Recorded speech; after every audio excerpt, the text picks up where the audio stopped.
Welcome back, everybody. Nice to see many friendly faces back. I hope you had a good lunch for those of you who are in Oxford and it was lunchtime.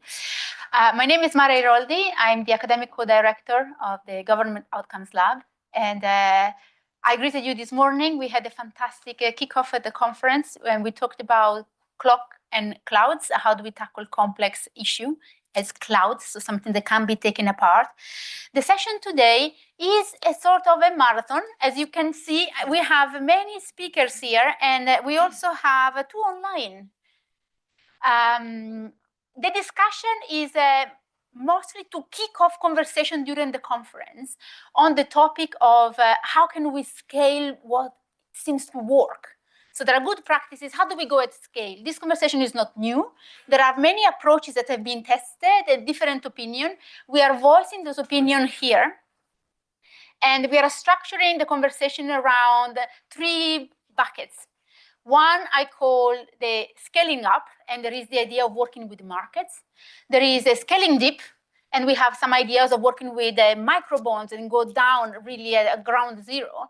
And then there is what I call scaling wide. It is more organic and just copying some principles. And the discussion will be structured in this way. Because we have many speakers, is a flavor of these potentials. And I really encourage to have conversation post-question. And at the end, I will try to leave enough space for some Q&A or take advantage of our speaker during the coffee break. For those joining online, welcome. As you know, please keep your speaker muted. The session is being recorded, so whatever you share will be available online. And I think we no further ado, I think we should kick off our session. And I'm asking my colleague, Juliana, to give us an overview of the state of the impact bonds and what we know gathering data. Can you hear me? Yes. Fantastic. Thank you, Mara. I only have 2 or 3 slides to describe the state of impact bonds or what we know from impact bonds in the past 10 or 15 years. So I will see what I can do with 2 or 3 slides. But I thought it would be helpful to start with this map. This is a map that shows the distribution of impact bond projects across the world. And as usual, you see that we've seen the highest number of impact bond projects in the UK. We have seen a good number of impact bond projects or contracts in the US and in other countries like the Netherlands or Japan or Australia. But I want to say that this slide or this map is partial or is biased because of the lenses that I'm using. If I only count number of contracts, yes, of course, the country with the highest number is the UK. But if I were to use a different variable, for example, the amount of upfront capital that has been raised by these projects, then the map would look very different because other countries have raised more capital with a fewer number of projects. In fact, if I were to use the number of service users that these impact bonds are serving, the map would look very differently, and probably Kenya and India would play a prominent role. That's why I invite you to look at the Indigo report, where we do a deep dive in these type of variables in number of contracts, but also up from capital invested and this number of service users. If we go to this second slide is about the maximum potential outcome payments in impact bond contracts. And when I say maximum potential outcome payment, basically I'm referring to the size of the contract. If you achieve as many outcomes as you can, how much money you can get out of these contracts. And what I want to show here is that the highest that we have seen, at least in the impact bond data set, are projects of $45 million or so. If you look at the graph, you can see that most of the impact bond projects that we've seen go between between $0 and $20 million. I don't have time to tell you which are the contracts with the largest amount of maximum potential outcome payment. But in a few words, these are some of the Australian SIVs. They are very large SIVs. Some of the US SIVs, some of the international projects or the development impact bonds, and some of the largest UK SIVs. Those are the ones that you see on the top part of the graph. But I really didn't want to stop this introduction without showing a third slide. The third slide doesn't come from the impact bond dataset, it comes from the pipeline dataset. The difference between the impact bond dataset and the pipeline dataset is that the pipeline dataset is collecting data on outcomes approaches that are not a reality now. These are not launch projects, but projects that are under development or are being designed right now. And I really want to say thanks to our colleagues in Levoca because they collected this data for the Outcomes Financing Alliance, and then they kindly shared it with us. But here what you can see is that really the picture in slide number 1 is partial because there is lots of appetite in low and middle income countries to experiment with this type of approaches. What is happening is that sometimes they want to do impact bonds. Impact bonds are still a tool in the toolkit, but sometimes it's about outcomes funds or payment by result projects, targeted grants, output-based aid. There are so many other things that have an outcomes approach and are not necessarily impact bonds. So I think that my final message here for this introduction is that there is an appetite, but probably we should look to the bigger picture and see what other outcomes approaches are out there. Thank you, Juliana. So today, here the session is how do we go and look at those approaches that are already there, and how can we bring them, empower those who are working with this approach to generate more impact. As I said, I'm structuring the discussion in 3 parts. I ask 3 of our panelists to volunteer a description of the class of style of scale. And I'm also warning you that I'm asking you to humor us with a little Slido survey. And I will be asking, there is no need to vote now because I want to hear the description of these approaches. So before we go into the discussion, I want to hear your feel for which of these 3 approaches, using the marketplace, scaling up, using microbonds, like going deep, or using an organic approach, going wide, holds most potential to generate more impact. Of course, is a mental exercise. The answer is all of them, but I want you to choose one. If you have to bet on one, just to get the feeling. But before you can vote, you need to know what are these instruments. And so I ask Serena Guanaskelly from COIS to give us a quick introduction on the market. I'll introduce you now briefly. So you work at COIS, which is a financial institutions. Serena is an expert in innovative finance, impact investing, inclusive business models, and she has more than 20 years experience to work with government, international organization, development finance institution to find useful ways to structure impact investment. And she has 2 minutes to say what does it mean scaling up to a marketplace.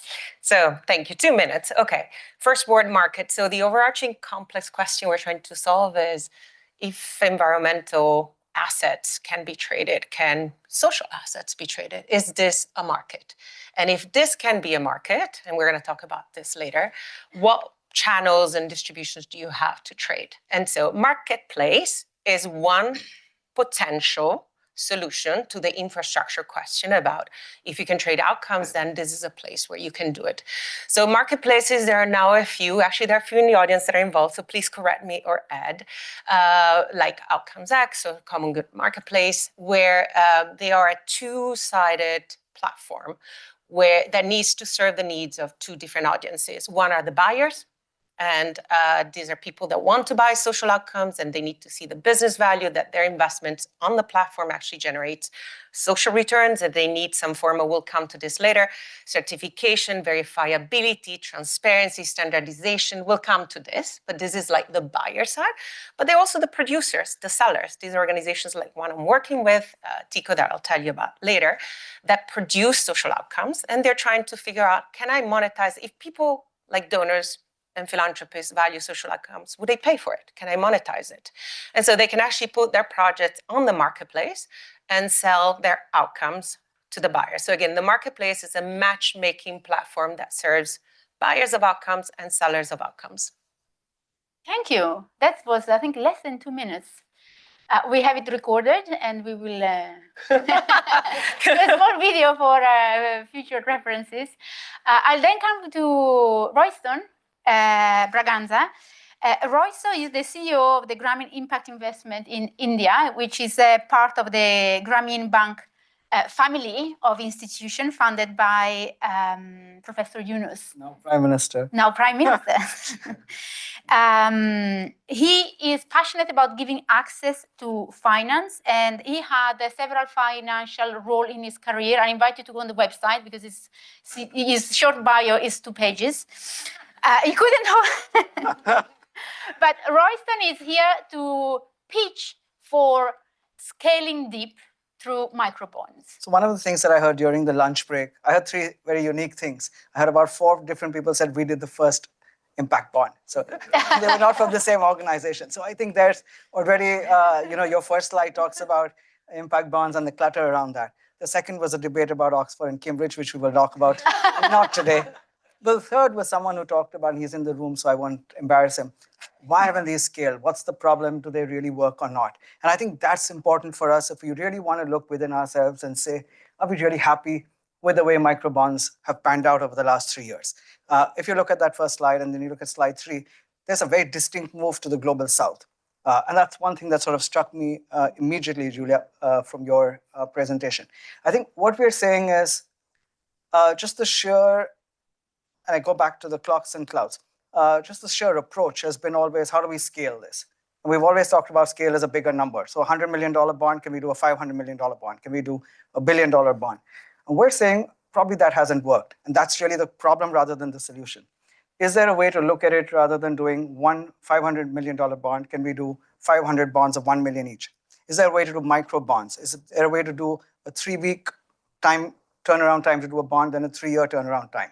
How do we go quicker to market? How do we look at projects that are either with refugees or with water or with carbon or with education, and at a project level find that? Now that's an enormous amount of cost.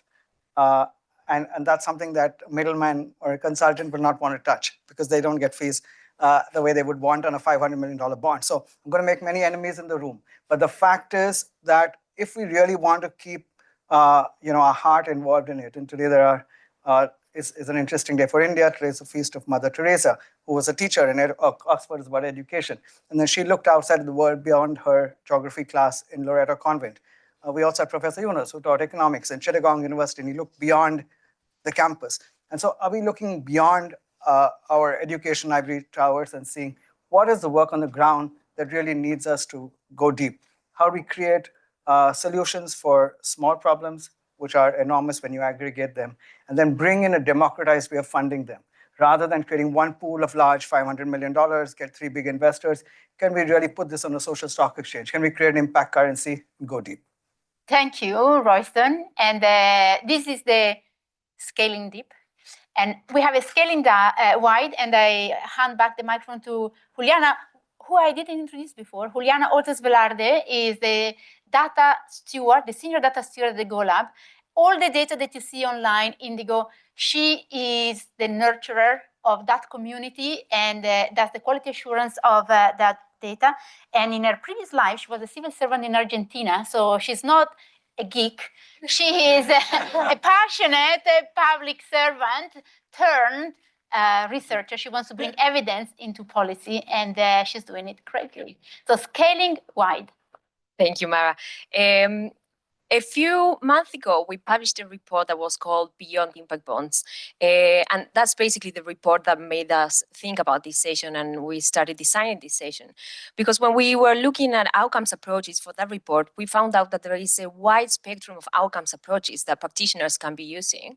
So impact bonds are one model, but we've seen excellent examples of simple payment by result projects, PPPs with social outcomes attached, targeted grants, output-based aid. There is a new wave of sustainability-linked loans. There is so much more going on. So I think that when we say scale deep, we are referring to the idea where practitioners work with a wider spectrum, or we could even say where practitioners work with a toolkit of different options or different tools, and you learn which is the tool that works better for your particular context, your particular problem, or a particular cohort, and you use the tool that is more appropriate for the specific case that you're trying to solve. So that would be scaling wide.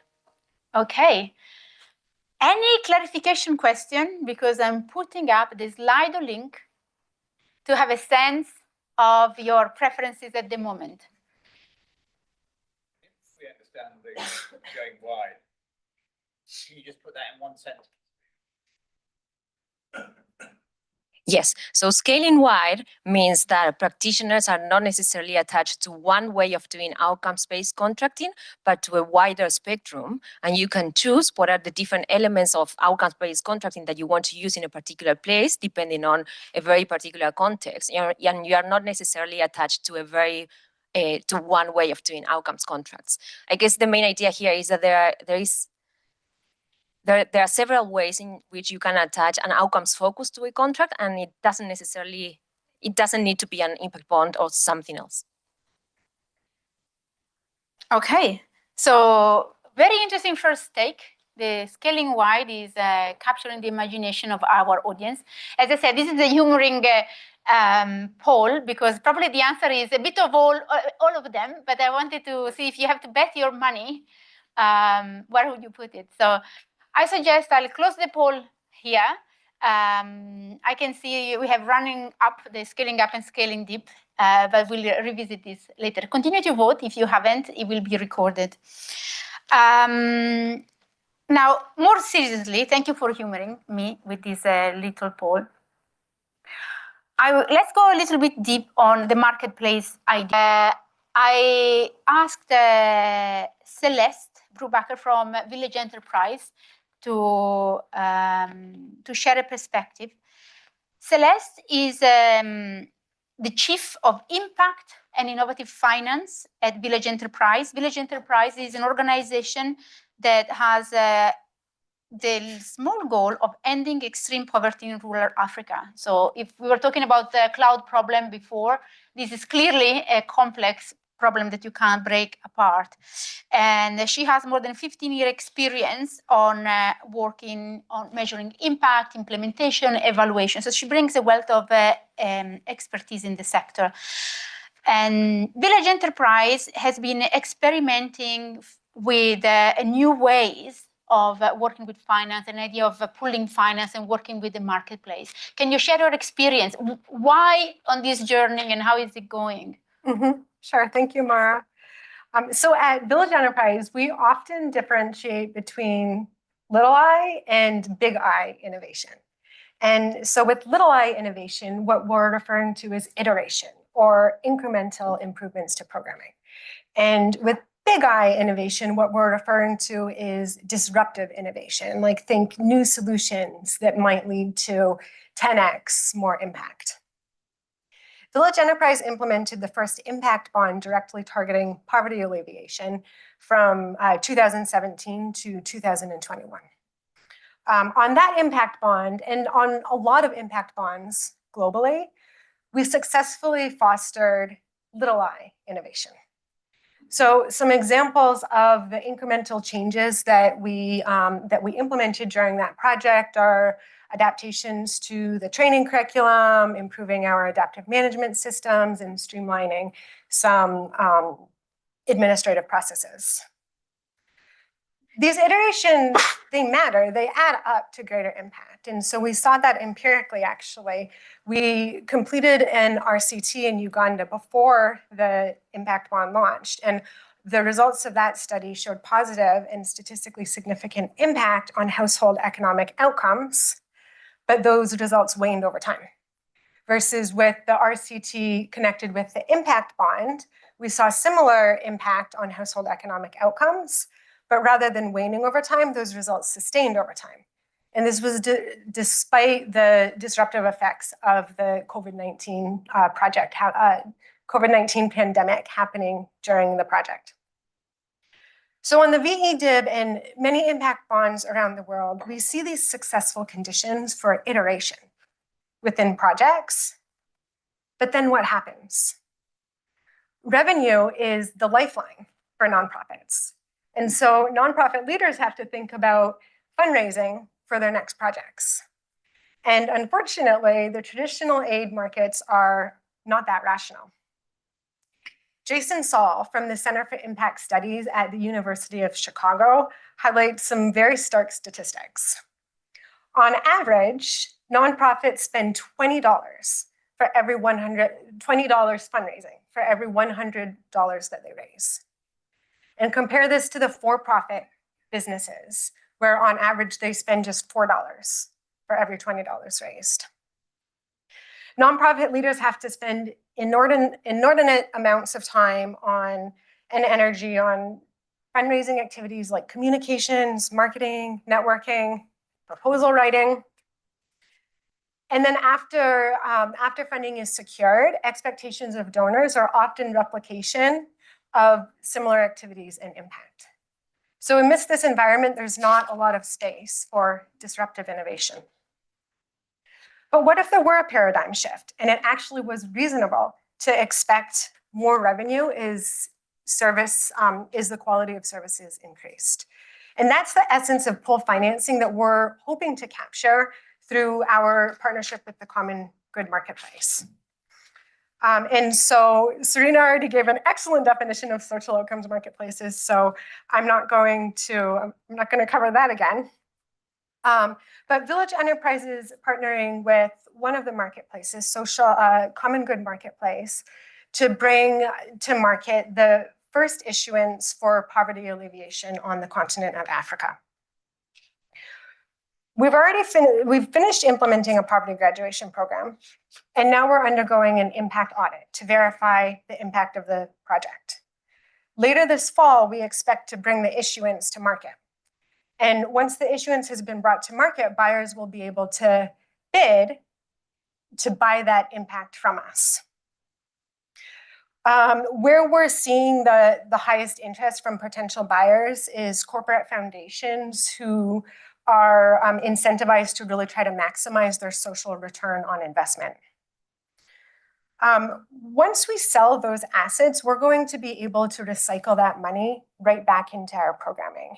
And so this can establish a cycle of creating impact, receiving funding for impact, creating impact, and so forth. At scale, this could make it rational for nonprofits to double down on research that really can lead to disruptive innovation. And so that's why we're so excited about the relatively new emergence of these social outcomes marketplaces and our partnership with Common Good Marketplace. Thank you, Celeste. This was very illuminating on the mechanism and what is the purpose of going to the market. I'll come back to you, Serena. I already introduced Serena to you. You are doing similar yet different work. Yes. With TICO. What is similar? What is different? Excellent. No, it's nice to follow her because it is quite similar. So I'm working with TICO. Benoit is here representing TICO. They are the go-to platform for verified adolescent and sexual reproductive health outcomes in sub-Saharan Africa. So the platforms of their own. The work we've been doing started with an impact bond, like many stories in this room. We started working together on the first impact bond in ASRH in Kenya with the Children Investment Fund and back then DFID, now our CDO Kenya. And we've done a second one, as a few of us do. And now we've been thinking about, actually, let me tell you about a little bit one of Benoit's problems. So he's doing the second impact bond, and he has exceeded his outcomes. He has more outcomes that the donor has promised to sell. He has capped, right? So I've produced all the social impact, which again, if you remember at the marketplace, this is a producer of social outcomes that has made more than what he can actually sell within this contract. What do you do with it? And on the other side, there's also this question about how does it keep growing, whether it's, as you said, going to do another impact bond, maybe not. We already thought about outcome funds and actually scaling it with partnerships, for example, with an FPA, and I can tell you a little bit more about that too. Should we do $51 million? Probably not, but it could be an option, right? And the question is, if you're such a great, cost-effective producer of social outcomes, can you actually monetizing this? As I said, this is a big question we're all asking. And if you monetize this, can this become, as Celeste hinted, a sustained part of your revenue? Like, can it actually help you with fundraising in a more systematic way, which is not project by project? And so being a social entrepreneur and very pragmatic, and so am I, we looked at this as a bit of a marketing strategy, right? So these are the assets that you produce. Some people are willing to pay for it. How do we go to market? And we're doing actually quite a wide approach. So it's more in your first bucket, but we're doing them all. So we're considering in partnership with FPA in Kenya to actually structure it as an outcome fund. And to those of you who have been involved in the education outcome fund, there's not been a second one, at least of that scale. I would argue, this is my short pitch for outcome funds, if there could be a second outcome fund, actually adolescent reproductive health or girls empowerment would be a great one, because a lot of donors want to pay, but also don't know how to perhaps measure some of the stuff beyond healthcare outcomes that TICO is collecting, which is agency and choice of girls. So it could be a good place for a girls' outcome fund, right? So that's one thing we're doing. The second thing is we're looking at marketplaces ourselves. We've been in conversation both with Commons Good as well as Outcomes Acts. And could that be, again, as you said, a much cheaper and more standardized way to place your outcomes on a market, and similarly then recycle the fund, right? So to be able to sell the access or to sell the next year outcomes fund, right, that TICO is going to generate. But then we're thinking even more broader than that. Can we go direct? Could this be a tool? And a lot of stuff you have to do for marketplaces, you have to do for outcome funds. You have to figure out a standard approach, a price for it, and a verification method. Now, this is where TICO has an advantage. They're a technology platform, so they have a lot of data in-house that they don't have to create, perhaps needs to be audited, but don't have to create. So can they go direct? And there's a question whether it would be a public or philanthropic. Could they offer their programs on a scale of contracts going from your traditional grant program? Because a lot of donors they approach might say, I still gonna give you a grant because it's much easier for me. And I wanna spend my money annually and I wanna be certain of it. But say, or flexibly, we could do a hybrid, right? Because we have already the pricing and the standards and the metrics, you could pay us half and half. And we're testing that. And I think it's interesting to ask the question to donors or philanthropists, do you even want to enter a contract like this, a more flexible contract where you weigh your annual spending with your over multi-year value for money, right? And buy some certain outcomes. And then we're also considering, but this is a bit becomes, since it's a technology platform, can they play a role as a platform themselves in terms of verifying and potentially beyond adolescent reproductive health? So we're in test mode. And again, we're testing channels, buyers. And by doing this, we're also comparing. And a lot of the stuff that is common to all of this comes down to technology and data. And I don't know where we'll come out, right? It's still kind of like testing which one takes. And probably for different buyers, different channels will be more efficient and effective. But we're trying to create that flexibility for TICO to grow. Thank you, Serena. I abuse my chair position to ask both of you a question that has been bothering me. Like when you work on a market, there is a sort of standard price. Mm-hmm. But those outcomes are difficult to price. So if I think about an employment outcome even in the same country, like in city center Bogota or rural Colombia, the price is very different, let alone different countries. How does the market deal with these differences? Yeah, so for the common good marketplace, there's actually not a standard price. And so the process is that the marketplace, it's tied to the SDG indicator framework. And so you select the indicators that your issuance will be based off of, and then you calculate the the social value of your impact that is generated through that via that indicator. So Village Enterprise, we focus on poverty alleviation, right? So one of our prime indicators here is income. What's the impact on income? So let's just, and this is a random number, this is not the actual issuance value, but let's say that after the impact audit, it's validated that we have generated through our programming $1 million of social value. We've increased participants' incomes by $1 million because of our program. That issuance goes to market, and then the buyers get to bid and tell us how much they are willing to pay for that social value. And so let's say that a buyer, they want like a 4-to-1 social return on investment. They would come to us and say, we're willing to give you $250,000 for your $1 million of impact. And then we would decide, are we going to accept that bid or not? Yep. Thank you. I'll have a similar but different answer. And Benoit, if you want to, in one of your comments later, answer this. It's not about standardizing the price. I think it's about standardizing the method. And this is what we're testing, by the way, because different channels might have slightly different methods. And I do think at some point we need to harmonize those, but we're not there yet. We're still a little bit experimenting. The method has to be standard. The way you do the pricing could be either through a scorecard and then a benchmarking, which I think a lot of platforms and marketplaces have the advantage because they can compare larger data sets, Or if it's a specific intervention, you can look at historical data, and donors have used this also as a method to figure out cost effectiveness, and then the benchmark becomes improving upon. So there's still a lot of contextual. And also my last point is that I think the creation of platforms and marketplaces should not go for the cheapest price possible. We should also recognize that in some contexts, for example, TICO is a last mile, right? So you cannot compare them to a wholesale distributor of contraceptives, because their price is going to look small, but they don't go all the way to put the product in the hands of the girl. And I think the buyer should know that the price incorporates all of the chain that it takes to place that product in the hands of the girls, and as a result might be different, not necessarily more expensive, than if you do it as a wholesale. Thank you. Very informative. Like, still a lot to digest for me. I don't know for the audience, but those are recorded. We can re-listen to them. I'll bring in another contribution from Balaz Naji, and after his contribution, I will pose for a question, either from the online audience or from you on this particular topic before moving to the scaling deep. Balaj, I think you are online. Can we spotlight Balaj? Yeah. There Thanks. you are. Welcome. So Hello. Balázs is professor at the Syrian Research Institute at the Corvinus University in Budapest, Hungary. He is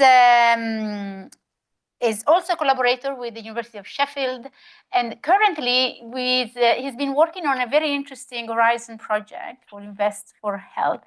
And I am asking Balázs to bring a perspective, a little bit background on the work he has been doing on this project, where they've been working on speaking with stakeholders and what stakeholders value. So the stakeholders in part could be the buyer of your marketplace. So I ask Balázs to reflect a little bit on what can be exchanged on a marketplace of the things buyer value.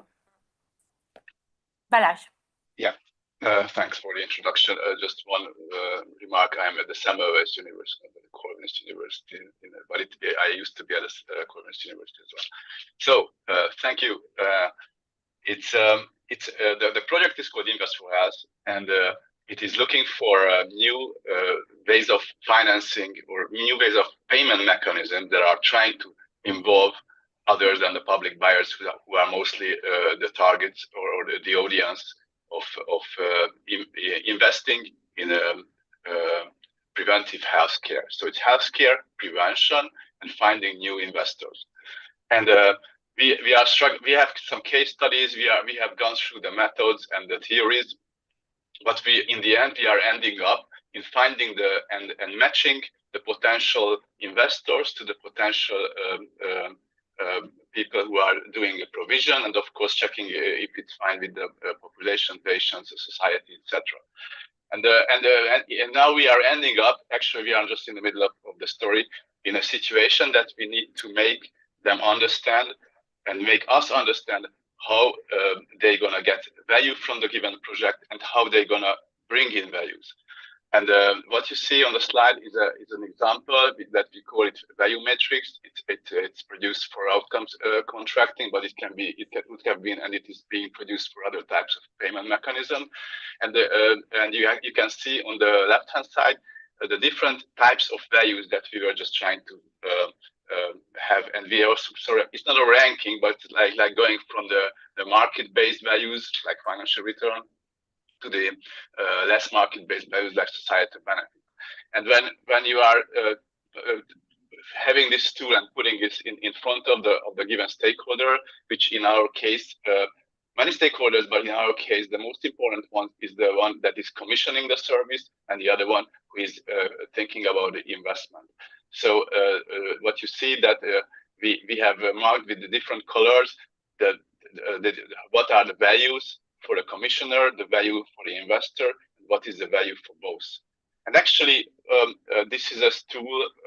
In our project, is first a tool to create the financing mechanism. Just try to find the motivations, and then as a next step, of course, you can come up with the outcomes that you need to be used in the given for the given financing mechanisms for the given services.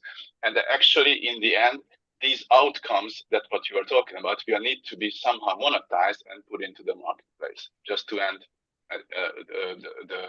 the story very briefly, and of course I could talk much more about this, but this is actually a tool that is just used. It's going to be used. It's under test. It's going to be used to create a financing mechanism that is valuable for the commissioner and for the investors and for the rest of the stakeholders as well. Thank you. Thank you, Balázs. This is very helpful and useful for your health approach in terms of from the ground up, what can be put on the marketplace. I'll pause here for a question, as I promised. I only have one question, a voice we haven't heard. Maybe Shamsha? I'll take two. Three, and then we'll do them together. No. Okay, I'll take three, but then you have 30 seconds each to respond. And so this is where you don't kill No, it's me, fine. I will because have less I have two time questions. at the end. Pick one. Okay, We'll all right, have I'll less pick time one. at the end, but it makes sense. I'll pick one. Thank you. So this is a fairly new concept for me in terms of selling outcomes in the marketplace, even though I've been in outcomes contracting for a couple of decades. So the question is, how do you ensure that the outcome isn't paid for twice? And Serena, your explanation helped a little bit with TICO's overperformance beyond the cap. But if your initial funder is paying for that outcomes and then you sell it on the market, it's double funding? Okay, a question here. Thanks. It's Stuart Theobald from Prudham. A question on the marketplaces seem more like goods markets rather than capital markets. And I wonder if there is a capital market analogy where you're actually selling the present value of future outcomes that allows you to raise capital to finance the production of outcomes. And that leads me to a question of what is the role of profit-seeking firms in producing outcomes for future sale? Thank you. And one last question. And you can answer some of them. Thank you, Emily. Hi, I'm Chi-Hung. This is not so much a question, it's about, because Outcomes X was mentioned, it's one of those marketplaces, and I'm on the advisory council of Outcomes X. So what we recognize in the marketplace model is that it's so nascent that you can't just have a pure buy and sell model. It just does not transact like that effectively.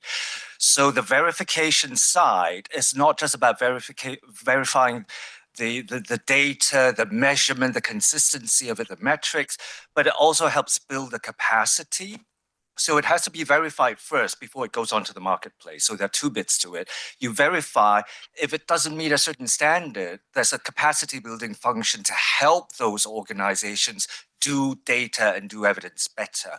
On the selling side, and this is Mara, your question about the pricing, they don't bid, they state the price of the outcome, and there's a function in the Outcomes X website that allows you to search for similar types of outcomes or similar types of interventions, and it shows you the range, it shows you the benchmark. But it also, like the Indigo, shows you a lot of contextual information. So what goes behind this figure? Why does this producer produce the same outcome at a higher cost or a higher selling price? Because it educates the buyer or the funder about the different motivations to pay for outcomes, right? Some of them pay higher price to build the capacity in areas where it's very difficult to produce those outcomes with particular groups. So a lot of contextual information is required. And actually, back to those two questions there, one of the aspirations of these kinds of marketplace is exactly not just about the retrospective stuff that you have this, come to sell it. How do you then account for, not double paying for something? It's actually creating a marketplace system for people to go, what are some of the outcomes that the system or the payers or the, interests really require, and how can that funding be directed to produce these outcomes moving forward, rather than these are some of the things we already have, so buy and sell. Do you want to?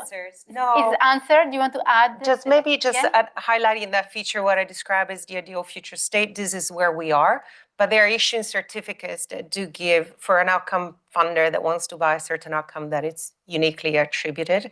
But we're also testing this model that I think you hinted at, is if you find that a donor that is willing to upfront the funding and leave the money with you, can you then sell those outcomes and then reinvest them? Technically, this should be attractive for some donors that are willing to let you trade so that you then don't go fundraise from them. You just reinvest the money in the organization. This might be more philanthropists and high net worth. But technically, the marketplaces themselves issue certificates that give you a tradable asset to claim. But that might be your experience as well. There was a question on, is this a good market, or is it capital market models? And the for-profit, right? Yeah. For-profit entities selling impact. I mean, I guess from my perspective, right, like the whole, at least for Village Enterprise, the whole inspiration and the whole point is streamlining impact generation in the communities. And if a for-profit entity is creating great impact in the communities and they're selling that impact and then reinvesting it into creating more impact in the communities, I feel supportive of that, but I also feel like in the context of this type of marketplace, you know, let's say that you have a nonprofit entity and a for-profit entity that are both delivering the same services. It's the nonprofit entity might actually crowd out the for-profit entity in terms of capturing the profit, because they're not trying to make a profit, right? Like they theoretically could accept up to, you know, this was the cost to implement, and that's all we need. We just need to recover our costs, and then we'll put that back into the program, versus the for-profit entity that needs to maximize profits might not accept that. Thank you. I want to move on. I know that Sudevit is online as well, and she's doing some work on similar lines. And maybe we will try to bring her in the Q&A at the end if you can afford it. Let's move to topic 2, our scaling deep. So I have 2 speakers. One is Royston. You have now a little bit more time to articulate your idea, and it might help us to understand it by comparing it with the marketplace in terms of what's different, what does a microbond do that a marketplace couldn't. So probably they're complementary, but what is the unique feature of using these small instruments instead? So I'm thinking we're trying to paint ourselves into a corner. And I was excited about the question that you asked about, you know, capital markets versus the others. We are probably going to see 18 to 24 months of pain in terms of global fundraising. And if you look at just philanthropic money or government aid money, that's probably going to narrow down. November elections in the US may narrow it down further. So we're seeing really a move towards how do we get capital markets more energized. At the same time, most of the conversation seems to be around donor and NGO financing and grant funding for philanthropic projects. And I want to move the lens to for-profit social enterprises that are working on the same SDG 169 indicators under those 17 goals. Where are those social enterprises getting the funding from? Are they going to the equity markets and then diluting their stake as a social entrepreneur and therefore mission drift? Are we providing them access to affordable debt? Are we able to monetize the impact by bringing down the debt coupon? Are we able to do a discounted cash flow method of what are the future outcomes? I think, you know, we need to be pushing ourselves more than just our comfort zone. You know, I've been hearing that from morning about, you know, we're happy in our cozy world about looking at donor funding and the various lenses that we can look at and the various jargon around that. And on the ground, we're doing work, but it's limited. And because it's philanthropic, because it's donor linked, it will always be limited. Because it's government aid linked, it's always going to be limited. How do we unlock mainstream capital markets? The session on climate talked about $1 trillion that are needed. We need $30 trillion as per the last estimate on SDG financing. My sense in the next 2 weeks in the UNDP, in the UNGA, you will hear that 30 trillion has become 37 trillion. We may actually hear Agenda 2030 being pushed to 2040 or a new frame for SDG or a new nomenclature altogether. So we're in that cusp, and we seem to be quite happy in our world. but the rest is exploding outside. And so I want to say, how do we bring in mainstream? How do we bring in Wall Street? How do we bring in instruments that talk to the capital markets? Maybe we may not be the right people in the room who understand that, but I would love to see more people, from investment banks here, from mainstream banks, not just the philanthropic side, not just the social side, but who are our allies? Who are the natural allies in being able to meet the 169 indicators below those 17 SDGs? Where is the mainstream pools of capital coming from? How can we de-risk those mainstream pools? How do we incentivize those mainstream pools? How do we crowd in those mainstream pools? Microfinance 30 years ago when Grameen launched it, was again a hobby, philanthropic, some money came in. And Grameen took a stance that we will return all the donor money. We will create for-profit models. We will create sustainable banking. And today we have 70 million clients just in India, microfinance. We've had 7 IPOs, 8 banks. So the point is, we need to move to mainstreaming this. At the moment, we seem to be complacent. We seem to be happy. We seem to be tweaking around the edges in terms of definitions and in terms of products. But we're not capturing mainstream money coming in. How are we saying this, whatever impact bonds that we put in slide 2, those sizes, have they increased because we've got more philanthropic funding in, more government funding in, or have we brought in more private capital? Who is measuring that to see, are we really moving the needle to crowd in real mainstream capital? So I think what we've done in India, 2 things. We created a non-bank finance company called Grameen Impact. We said we will put our money where our mouth is. We will take skin in the game on these impact bonds. The first 10 bonds was not 1 or 2 or 6. We've done 10 so far. But we don't get counted in any of this because it doesn't fit within the framework of the frameworks that are being discussed. But we said we will create this, put our own money, do the first 10, not a single rupee lost despite 2 years of COVID on our micro bonds. And now we will create a model where we will leverage from $1 million to a $10 million bond, where we will still put 1 million skin in the game, but we will crowd in co-investors for the other 9. And then we will look at a social stock exchange, list these bonds, create a digital or impact token or impact currency, and then create a tradable model where you can then go to mainstream market and create that piece. Because otherwise we will talk about double counting, and those are real issues when you are talking about the NGO world. But when you're talking about mainstream capital, if that incentivizes the investor, if that improves the yield to the investor, if that reduces the cost to the social enterprise, then I think we need to let 1,000 flowers bloom. I think we should create new pools of reaching mainstream capital. Thank you, Royston. It reminded me of a session I attended in New York, where at the beginning of the impact bond, we were describing what we're doing. And still today, we describe like this bespoke partnership model. When we talk about the social impact bond, is a social outcome partnership. And the call to bring in mainstream investor was there even like some years ago. But one of the comments that remained with me was that somebody said, well, what you are doing is too sexy. You need to make it boring.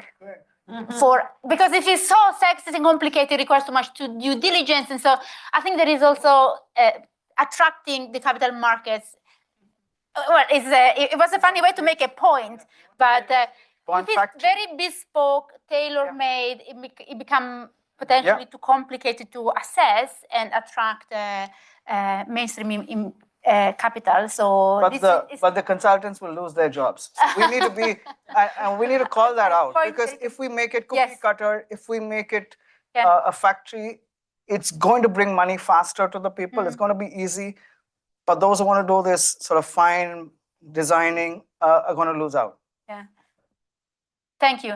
I would like to bring in Adam Abdul Kadir. I hope I pronounced your surname correctly. Thank you, Adam.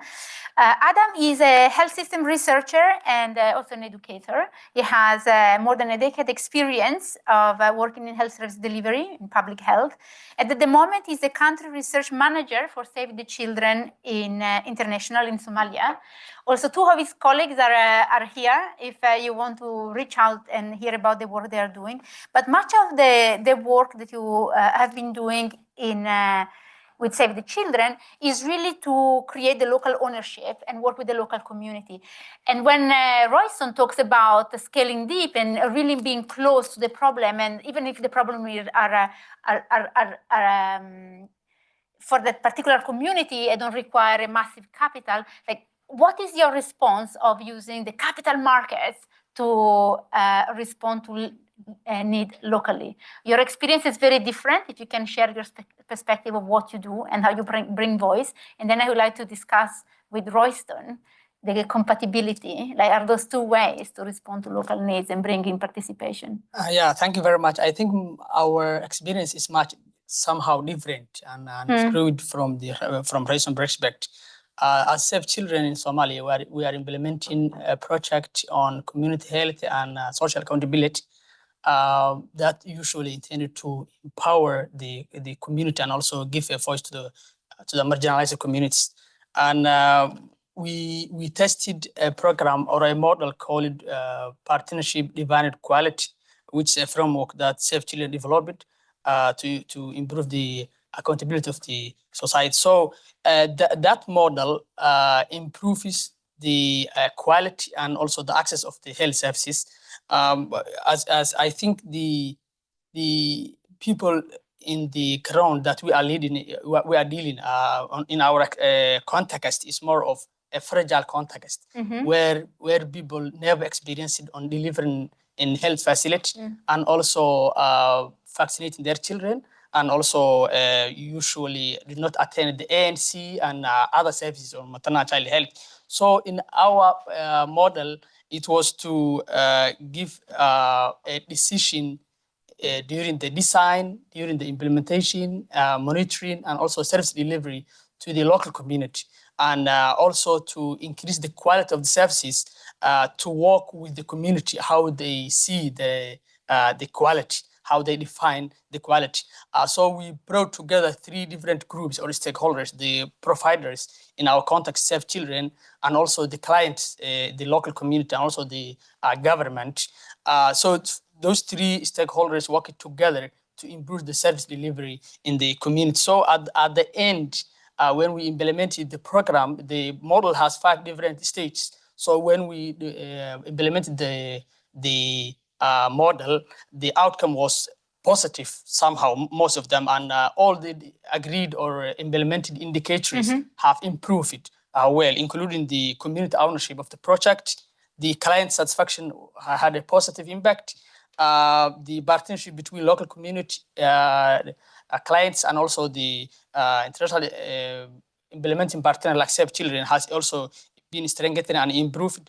The community cost sharing and community ownership of the program also improved. So we tested that implementation study in 2 different health facilities in 2 different states. Somalia has different states. So now we are willing, because of getting those positive impact on the piloting of the study, now we want to scale up widely to other regions to replicate the good and positive results from the implementation study. Thank you. But the replication is on the approach of listening and to the local community.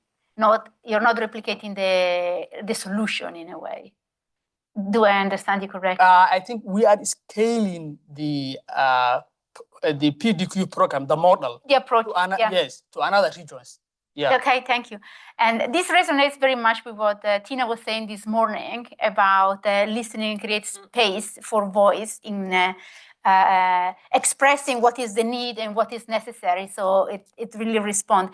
And I'm curious, Royston, on whether going with a small enough bond allows this more like a locally specific, localized approach to tackling a solution. Much of the work might be place-based, and so what works in a small community, in a village in Somalia is very different from what will work in Kenya.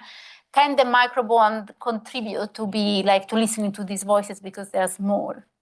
So I'm trying to go back to the example of microfinance. Every single concern that is there about a microbond should be there about microfinance. But what was able to be done there was to extricate the key elements of it rather than the place-based aspect of it. And say, is it a group lending model? Is there peer pressure? Is there social collateral? What's the design? And once the design element of the microloan worked, as I said, 70 million clients today in India. So are we able to create a design element for a micro bond that really is agnostic to SDG 5 on water, SDG 5 on women empowerment, SDG 2 on food security, SDG 8 on livelihoods? Is there a way to create a design element that the bond can then be looked at as an investable instrument, which has either a de-risking capability or a coupon linked incentivized structure? So I think that is for me more exciting. How do we create an instrument that is replicable and that can be? We want to create an SDG bond factory so that we put in any input in terms of SDG 5, 6, 1, whatever it is, but we come out with a product that we can put on a social stock exchange, which can then be traded in micro units. People can it can be truly democratized because we then bypass even the true capital market and we go to the real investor. And if that's something that, and in India we've been able to create now policies. So we have the 2% CSR for corporates. You have now a social stock exchange that's up and running. If you're able to get a certain sort of tax incentive that's linked to these bonds, imagine the unlocking ability of that power. So how do we go back to mainstream investors? How do we go back to mainstream banks? Why are banks not part of this impact bond? How much of that slide 2 had banks as co-investors? So why do we leave out the largest portion? Again, are we making it too sexy? Because the banks think they're too sexy. So then they will not touch something here. So, how do we really, put our differences aside and say, what are the key pieces of pools of capital that we need to start talking to and start talking to fast? Otherwise, it'll just be an echo chamber. Thank you. I'll take only one question. Can I yell it? Yeah. No, because people online will not hear you. Yell it really loud. Has to cross the oceans. Hi, Royston. Could you just unpack? You had mentioned the social stock exchange in India. Yeah. Could you just explain why isn't that connecting closer to what you're talking about because yet? It's not getting recorded, right? It's in an evolution. Yeah, you're not a record. It's not evolved to the stage it is at. It's brand new. It's currently looking at only NGO-related bonds, or what is called the ZP-ZC, which is zero principal, zero coupon bonds. However, it's new and it's going to evolve to what we think it will really be useful for, which is going to be truly listing these micro bonds, getting individuals to participate, young kids giving, $10 equivalents of micro units contributions to be able to really unlock a whole new pool of money. So that's the exciting part. Honestly, we don't even need a social stock exchange. If we can really use the blockchain, or if we can use digital currency a lot more creatively and do impact tokens and really create a world around that, I think that's the way forward. So would love to sort of chat offline with people in the room, but we need to be able to push the boundary. Thank you, Royston. Though I don't know whether that's really going deep or whether it's wide, but I have 2 more questions, but I'll pose them to the end because I have Daniel Uribe who's been patiently waiting online. But hold your question. I have your in the list for after this session. I'll come to you first. So I would like to move us along on the third artificial division on how we can improve and scale successes or lessons learned. And we call it the scaling wide. So Huli introduced it at the beginning about like a more organic growth through the impact bonds that were launched about 15 years ago. There are some lessons that are learned, but we can maybe cherry pick and try to apply some of the mechanisms in slightly different instruments. And I'm very happy to welcome Daniel Uribe. I will ask him, he will be our first contributor to this part. Daniel is Executive Director of Fundación Corona in Colombia, that has been established more than 60 years ago, I think, Daniel, am I correct? And Fundación Corona promotes social development In the past 10 years, Daniel has been focused on innovative finance and public innovation in particular. He's an engineer by background, for those of you who don't know. I did my homework, Daniel. But the work of Fundación Corona in terms of promoting innovative finance and public innovation has been pioneering and has been copied and took inspiration from many Latin American countries, took inspiration from the work done and promoted also by Fundación Corona. Daniel, you, like Colombia, as I said, has been experimenting a lot.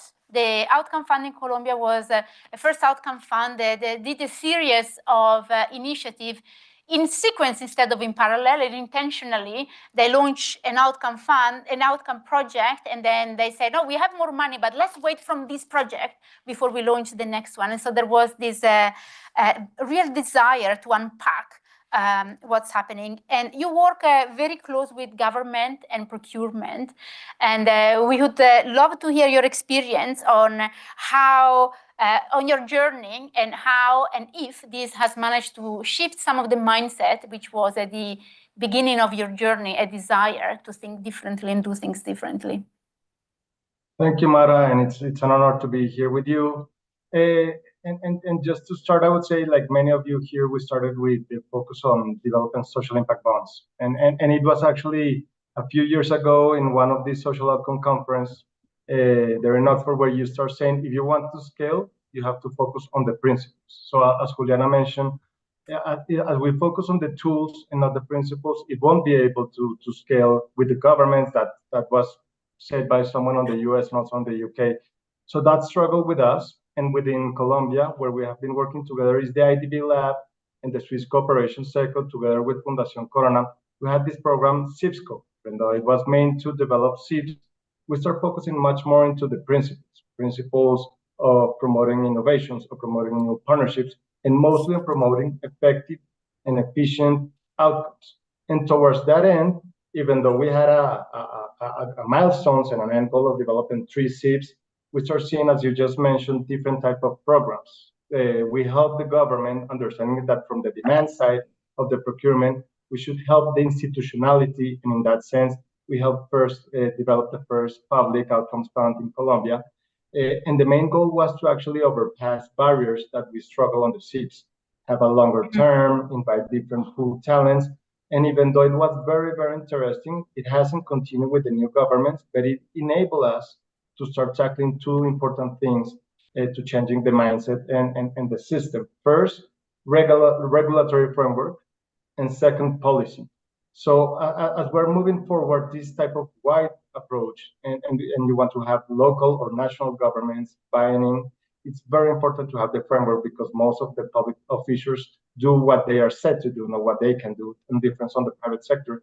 So we have to build policies and regulatory framework that are inviting the public sector and the procurement to change towards outcomes. So that has been one of the initial learnings.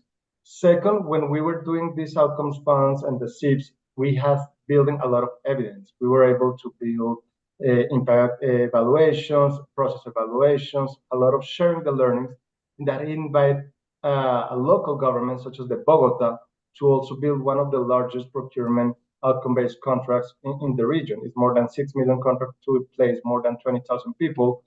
And it was enabling conditions that we're trying to go wider within the spectrum of not CIPS, but of the mindset toward outcomes.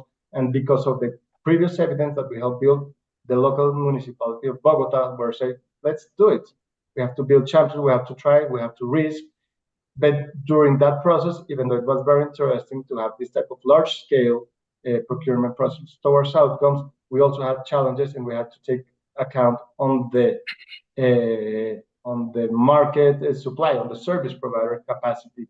So once again, everything that has been shared today comes very along to us, because you have to be preparing all the service providers, all the capacities on the market, if you're going to go wider with this type of strategy. Something very interesting is, if we go besides CIPS, outcomes fund, and results-based contracts from the public sector, is promoting narrative change toward outcomes. This change of mindset has enabled also to local foundations and different entities to start having different opportunities. So we have a boot camps result-based fund, We have now a new circular economy outcomes-based oriented fund. We have a crowdfunding platform that uses the stock markets to start crowding resources because we knew that there were outcomes funders. So we see a growing demand. We see a growing pipeline. I like a lot the slide Juliana presented at the beginning. And I think that the two main reasons and the way we have been working in Colombia and within the programs with IDB and SECO is we have to play two key roles. The first one is start changing the mindset. And towards that, we have to find champions, build champions, change narratives, and start inviting different stakeholders from the private sector, public entities, corporation, and others to start talking this in a different way.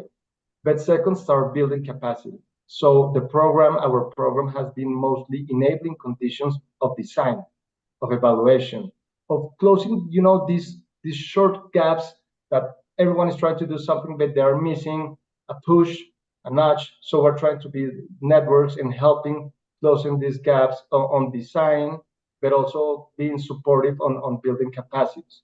So I really agree that with the new program that is not called CIPSCO, because we're going beyond CIPSCO and trying to go wider with the outcomes oriented. So it's called more payment by results, más pago por resultados.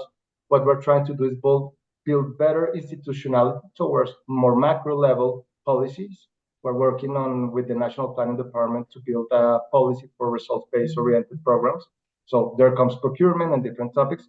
We have to build a bridge on the private sector, and I like a lot like what you were mentioning on building the mainstream resources. So we're talking with loans, impacting loans and different stakeholders to bring different mechanisms toward more outcomes and also try to test. So we continue with the mentality of innovation with the IDB Lab and SECO to test, to try, to help building these type of initiatives in Colombia, because if the pipeline is growing, the demand is growing, but there is the struggle of TA facility, capacity building, evidence building, there is the opportunity to continue bringing this wide approach toward outcomes to bring actually. Thank you so much, Daniel. We have so much to learn also in the UK from the work you're doing in Colombia. And when we work with government, there are several teams that think about outcome-based procurement as something that is possible to institutionalize something like that. And there is a session tomorrow on institutionalizing this mindset as well. I want to draw your attention towards the end of the day, I think. I want to bring in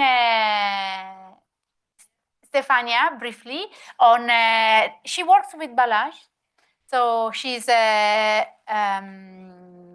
also a researcher in health policy, and she is from the Corvinus University in Budapest, and she's been involved in this project Invest for Health. And I would like her to share her learning and approach on how the project gets developed and this organic learning that takes place. If you can talk us through how you went about it.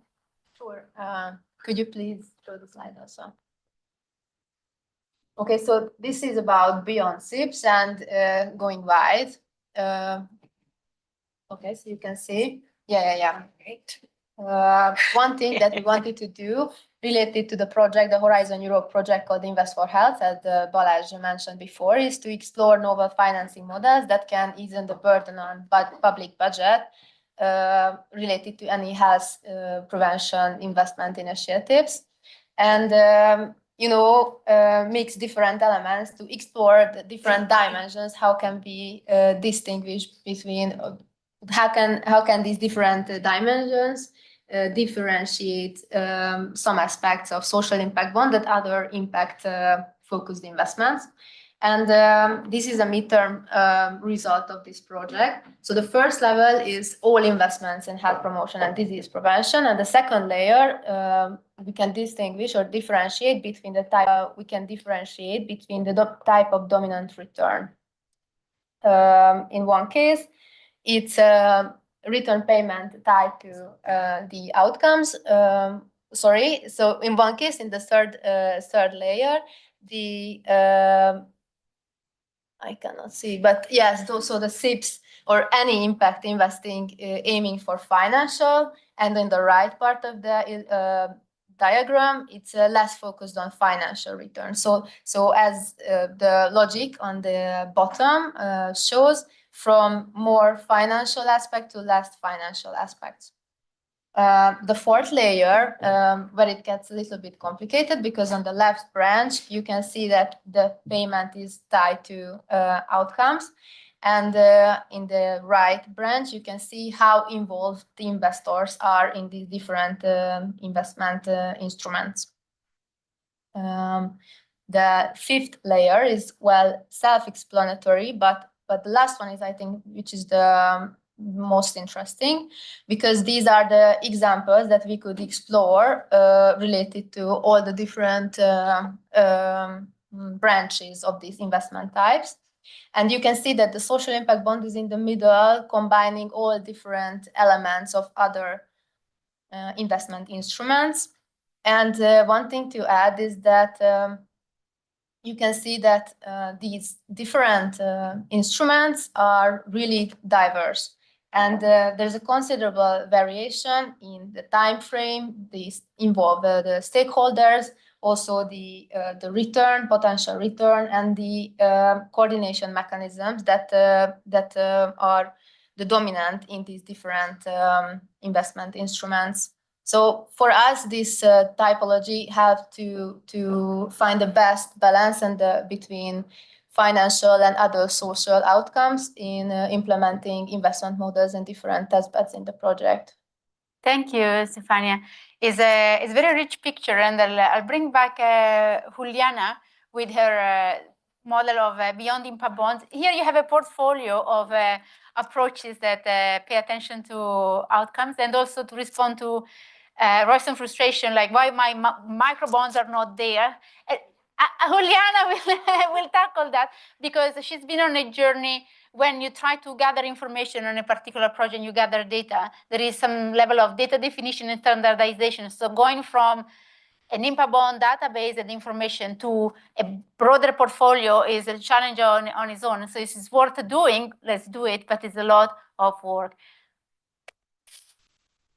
Yes, I know we are very short on time, so I will try to be brief. I just wanted to highlight this assumption that we are all making. I hear stories about practitioners working on a social impact bond and then moving to a payment by results project, or maybe after that you move to an outcomes fund idea. The assumption that we're making here is that there is cross-learning happening. You learn something in project A, and that learning informs the design of project B. And that's, at least for us, that is a very virtuous cycle, and that's something that is worth trying to accelerate. That's what we have been trying to do with the impact bond data set for the impact bond world. Basically, we wanted to collate all the data together, all the evaluation reports, the learning reports, everything in one single place, in one knowledge hub for everyone. But if this is about scaling wide, and if this is going beyond, this is about going beyond impact bonds, I really think that the impact bond data set is not going to be enough, and probably is not going to be that useful anymore. So I really think that at one point we need to think about a larger data set where, when we include outcomes approaches that are impact bonds and other type of outcomes approaches, so we can actually standardize and compare what is working better in what place, in what context. But I know we are out of time, so I will leave it there. Thank you, Juliana. We have about 15 minutes for a Q&A. I have 2 questions, I promise. I have 2 in the front, but can I check if there is anybody online with burning questions? I'll take the one on the floor, because I can see I can't ask Emily to run around the microphone and read the question. Yeah, I'll have Andrea covering that. Okay, so at the back, Mila, you patiently waited. Thank you. Thank you. Thank you all, and yeah, fantastic reflections. Nice to see everybody. So Mila from Bridges Outcomes Partnerships, and I was just wondering, there was a lot of discussion about funding flows and mobilizing funding, and the rhetoric when we talk about SDGs is there is a funding gap to achieve SDGs. And I was just wondering to the panel, whoever wants to take the question, what do you think are other barriers? And do you think genuinely that the funding is the only gap that we have, or what, in your opinion, is other or the main barrier that we're actually trying to address? A small question. I'll take the 3 questions in the room and a couple online. I'll take them all. Let me write notes. Yeah. Very thought-provoking, so thank you so much. I guess my question is more on, this idea of standardization and templatizing. I think one of the kind of trade-offs that one can expect is on quality management. And so how do you think about maintaining the quality of these transactions? And I guess more importantly, ensuring confidence remains. And I guess I'm thinking about things like the valid skepticism about, carbon credits, So yeah, I'm linking that. So wanted to know what your thoughts were. In the front.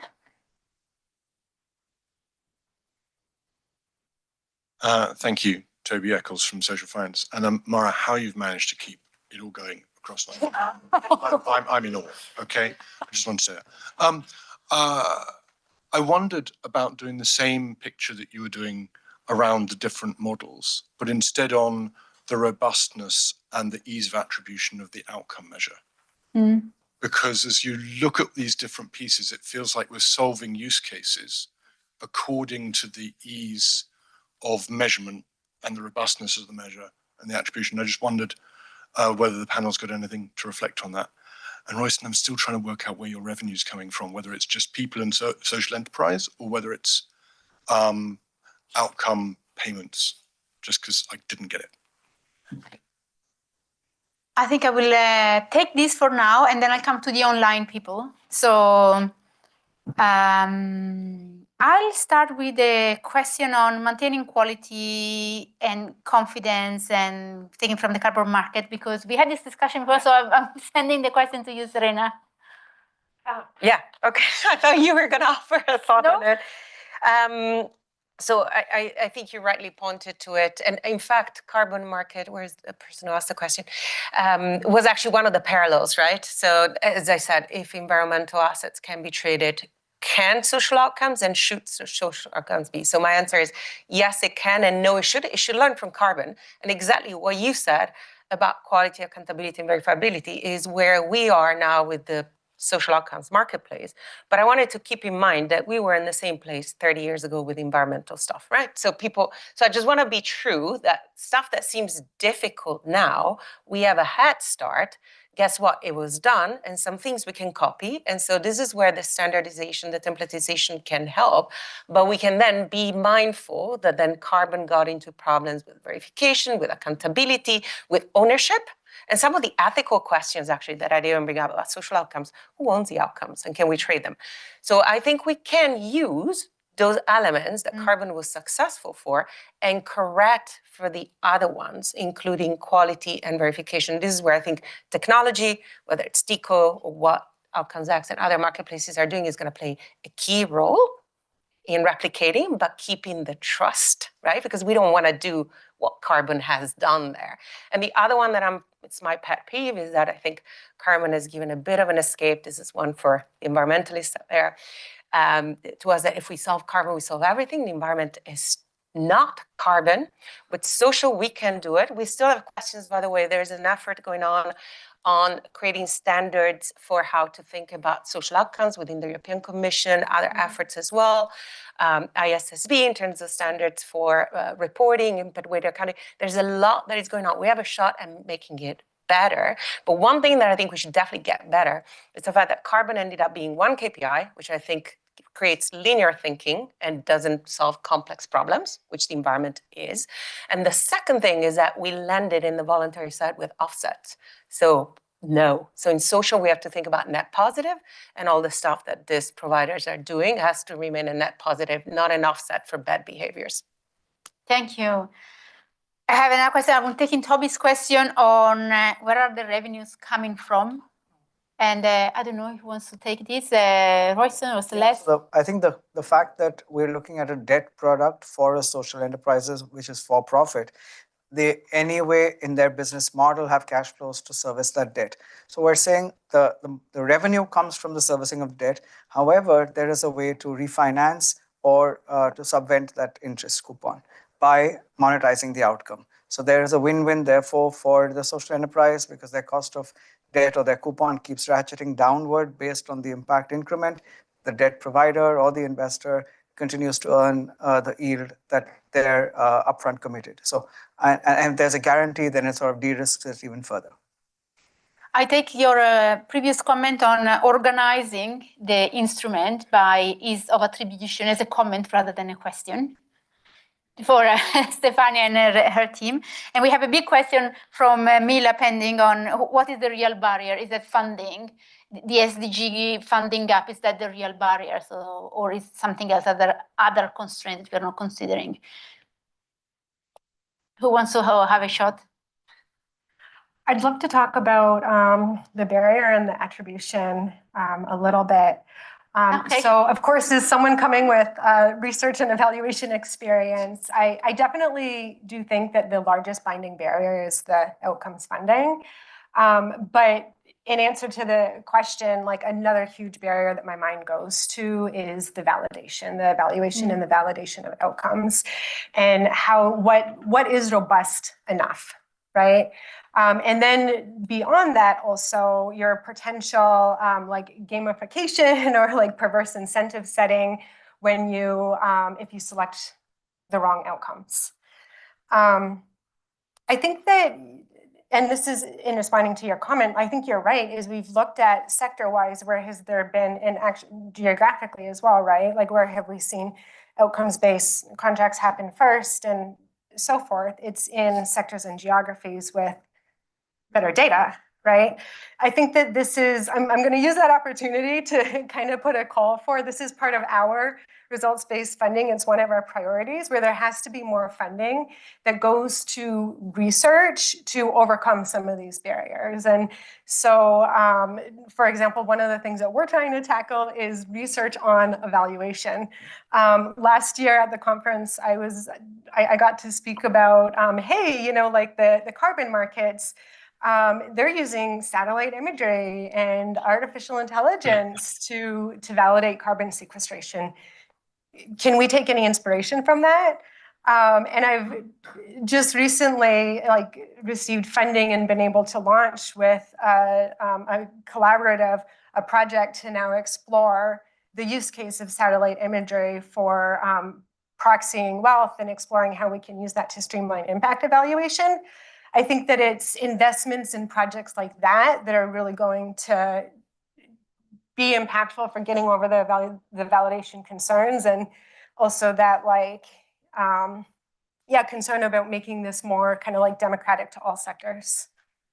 Thank you, Celeste. It's an attempt at answering your question. I'll take, there was a question in the front, and then Andrea, I'll come to you for a couple of questions online, but you need to be very brief because we have 5 minutes to hear the question and the answers.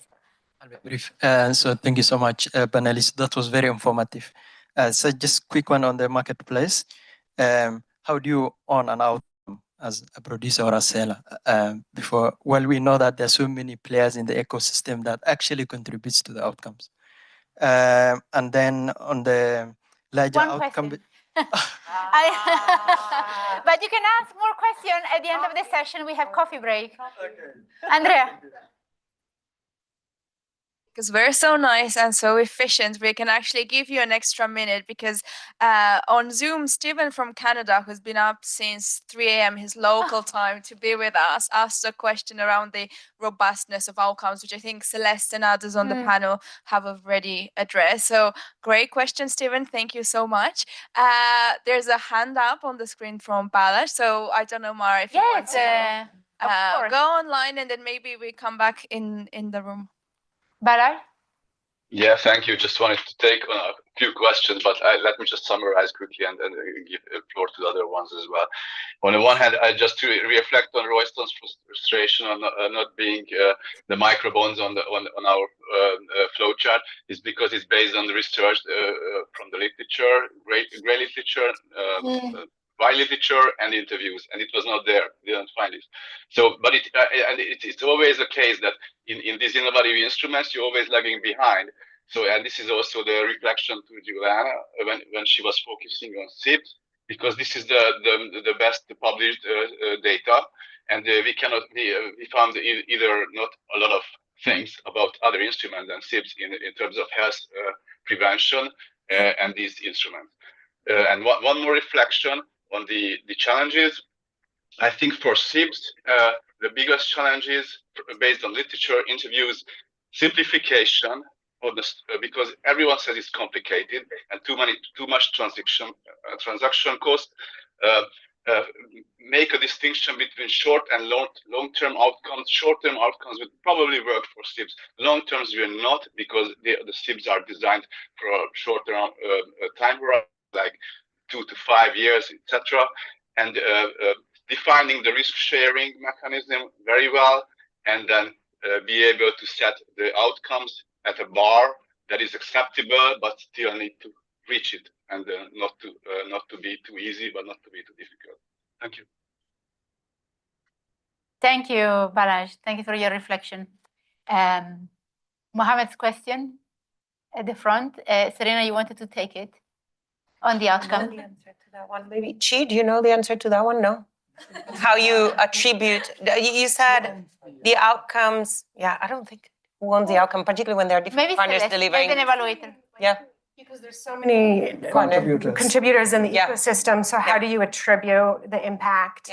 And that's part of the question that has to be answered is what degree of rigor is necessary? Do you need to know with like scientific certainty that you can attribute that impact to the intervention? Then you need to invest in an RCT or another type of quasi-experimental impact evaluation, right? Keeping in mind that there's like measurement risk and so forth, right? But you have to invest in the gold standard if you need the absolute certainty. I think there's a use case for other types of evaluation as well, especially as you get more, as you think about tying funding to some more proximate outcomes where it's less questionable if that outcome was achieved because of the program. But then there's that empirical question of, but how certain are you that achieving this intermediary outcome is leading to this longer term outcome that you really care about? Thank you, Celeste. This is a very important question, and given also the conversation this morning with the complexity, whenever you have a complex issue with many agencies contributing, this problem you will always face. So thank you for this elegant answer. I'll take the opportunity to wrap up here. Is a coffee break. I just want to thank the speakers and thank you for humoring me with the slide at the beginning. Of course, there are many paths to improve, and I thought the heterogeneity of ideas shared present in the room show the dynamism in this sector, and we are still exploring and experimenting. So catch the speaker and grill them if you want to copy some of their ideas. The coffee break is now, and we reconvene at 4 p.m. in half an hour. In half an hour.